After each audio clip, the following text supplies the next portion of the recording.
এই নোয়াখালী জেলা পূর্ব পাকিস্তান আমলে যখন 19টা জেলা ছিল তখন এটা একটা গুরুত্বপূর্ণ জেলা ছিল। এই জেলার অনেকগুলা ন্যায্য দাবি আছে, আমি সেই দাবিগুলো এখানে পেয়েছি। এরকম 6টা দাবির কথা আমার সামনে উত্থাপন করা হয়েছে। নোয়াখালী বিভাগ চাই,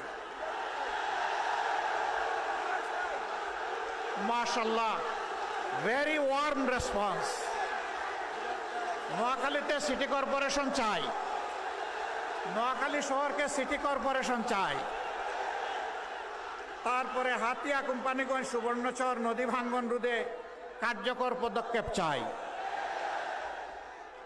এরপরে কোম্পানিগঞ্জ ছোট ফেনী নদীতে ক্লোজার নির্মাণ চাই। এরপরে বলা হয়েছে সোনাপুর থেকে হাতিয়া চেয়ারম্যান ঘাট পর্যন্ত রেল লাইন সম্প্রসারণ চাই।